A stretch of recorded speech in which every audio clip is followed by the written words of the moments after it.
नमस्कार दोस्तों, स्वागत है आपका मेरे चैनल पे। दोस्तों आज हम बात करेंगे प्राइवेट डिफेंस कंपनीज के द्वारा इंडियन गवर्नमेंट को फंडिंग के ऊपर दिए गए एक सजेशन के बारे में और जानेंगे कि क्या ये सही है और क्या गलत, और साथ ही के अंदर इसकी डिटेल में जाएंगे। तो चलिए दोस्तों शुरू करते हैं। तो दोस्तों इंडियन डिफेंस इंडस्ट्री ने इंडियन गवर्नमेंट को ये सजेशन दिया है कि उसने जो फंड प्लान कर रखे हैं फॉरेन कंपनीज के लिए किसी भी कॉन्ट्रैक्ट के तहत, वह फंड वह लोकल कंपनीज को दे दे ताकि उनका काम चलता रहे और उनको ये डर न लगे कि प्रोलॉन्ग्ड लॉकडाउन के दौरान जब उनका काम शुरू होगा तो उनके पास सारे सोर्सेज हों और उनका काम कहीं भी रुके न। और जैसा कि आगे दिख रहा है एक्सपोर्ट्स भी रुक गए हैं, तो ऐसे में उन्हें सरवाइव करने के लिए ऐसा डिसीजन लेना चाहिए। इसके अलावा दोस्तों उन्होंने मिनिस्ट्री ऑफ डिफेंस को यह सजेशन दिया है कि पब्लिक सेक्टर की कंपनीज के पास जो काम है उसको आउटसोर्स किया जाए और प्राइवेट सेक्टर की कंपनीज के अंदर डिस्ट्रीब्यूट किया जाए ताकि इससे उन्हें नुकसान ना हो। और इसके अलावा डिफेंस सेक्टर को एक एसेंशियल सर्विस कैटेगरी के तहत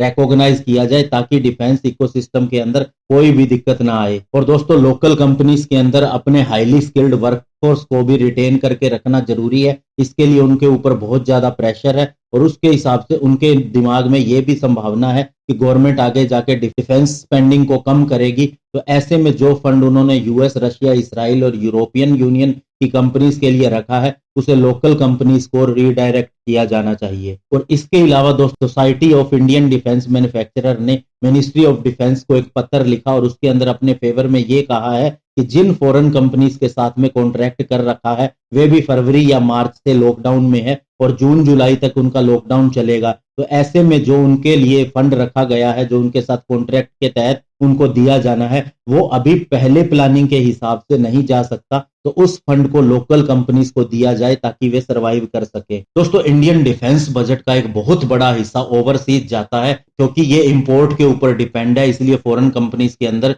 ये ज्यादा हिस्सा जाता है। और ये दोस्तों अगर हम प्लेटफॉर्म की बात करें जिनके अंदर इन्वेस्टमेंट होती है वो है fighter jet, transport aircraft, helicopter और मिसाइल। इसके अलावा एम्यूनिशन भी इसके अंदर शामिल है। और दोस्तों आपको ये भी बता दें कि लॉकडाउन की वजह से अगर ये थोड़ा लंबा चलता है तो कुछ कंपनीज बैंकरप्ट भी हो सकती हैं अगर लॉकडाउन नहीं हटता। तो ऐसे में दोस्तों उनकी मदद करनी जरूरी है। और दोस्तों इससे हमारी मिलिट्री हार्डवेयर की प्रोडक्शन क्षमता भी कम होगी और स्पेशली प्राइवेट सेक्टर की बात करें तो एरोस्पेस और डिफेंस इंडस्ट्री पर भी इसका फर्क पड़ेगा क्योंकि बहुत सी हमारी कंपनीज एमएसएमई के अंतर्गत आती है। क्योंकि दोस्तों कोविड-19 की महामारी को देखते हुए एक रिपोर्ट भी पब्लिश हुई थी डिफेंस इंडस्ट्री पे जिसके अंदर कहा गया है कि 40% डिफेंस एमएसएमई बहुत ही 3 से 4 महीने के अंदर बंद हो सकती है अगर गवर्नमेंट ने उनके लिए कोई पॉजिटिव स्टेप नहीं उठाया। और दोस्तों उन्होंने ये भी कहा है कि बहुत सी बड़े देश जैसे कि यूएस, इसराइल, ऑस्ट्रेलिया और साउथ कोरिया के अंदर डिफेंस एरोस्पेस इंडस्ट्रीज को एसेंशियल सर्विस के अंतर्गत लाया गया है और उनकी मदद की जा रही है और इंडिया में भी ऐसा ही होना चाहिए। इसके अलावा दोस्तों इंडस्ट्री का यह भी कहना है कि लॉकडाउन की वजह से जो क्लोजर हुआ है उससे एक्सपोर्ट में कमी आई है या फिर बंद हो गया है और बहुत सी कंपनियों ने डिफेंस इंडस्ट्री को एसेंशियल सर्विस माना है और वहां की कंपनीज जो है वो परफॉर्मेंस को देख रही हैं जिनके हमारे साथ में कॉन्ट्रैक्ट है और वे लॉकडाउन को नहीं देख रही हैं। और ऐसे में दोस्तों अगर उनका हमारे साथ में रिलेशन बिगड़ता है तो इससे भी फ्यूचर में हमारे काम को लेके फर्क आएगा। इसके अलावा यह भी कहा गया है कि अगर काम सही तरीके से खुलता है तो 3 हफ्तों तक 60% काम शुरू हो पाएगा, इससे ज्यादा नहीं। तो ऐसे के अंदर जो पेंडिंग प्रोजेक्ट है वो अदर स्टेक होल्डर्स के अंदर बांट दिए जाने चाहिए ताकि सभी का काम भी चलता रहे और काम भी पूरा हो जाए। और साथ ही इससे इंडियन डिफेंस सेक्टर को और इंडियन डिफेंस सेक्टर के ऑर्डर्स को भी बढ़ाना चाहिए। इसके अलावा दोस्तों पब्लिक और प्राइवेट कंपनी इस चीज का भी आकलन कर रही हैं कि इस टाइम लॉस्ट की वजह से कितना नुकसान हो रहा है और कौन से काम उससे रुक रहे हैं। और मिनिस्ट्री ऑफ डिफेंस भी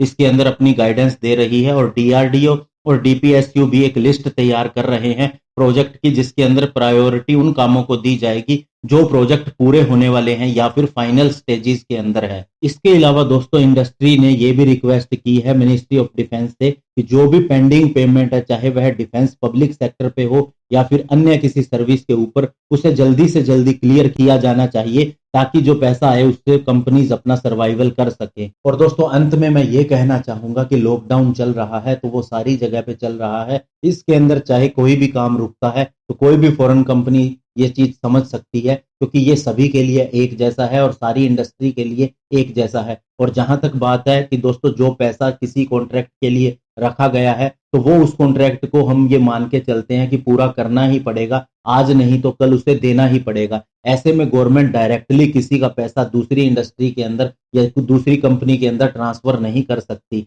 हालांकि इसके लिए मेजर्स लिए जा सकते हैं कि अगर किसी के ऊपर ज्यादा दबाव आ रहा है तो सर्वाइवल कैसे किया जाए। और दोस्तों ऐसा भी नहीं है कि 1 महीने के लॉकडाउन के अंदर या 2 से 3 महीने के लॉकडाउन के अंदर ही कंपनीज बैंकरप्ट हो जाती हैं। तो ऐसे में दोस्तों उन्हें डिफेंस सेक्टर का काम दिया जाना भी सही नहीं होगा, जो 2-3 महीने सर्वाइवल भी नहीं कर सकती। और जो कंपनीज बड़ी हैं दोस्तों वो सर्वाइव भी कर सकती हैं ऐसे में, और बहुत से इसके लिए प्रयास भी किए जा रहे हैं और मिनिस्ट्री ऑफ डिफेंस भी इसके लिए लगातार काम कर रही है। धन्यवाद। जय हिंद।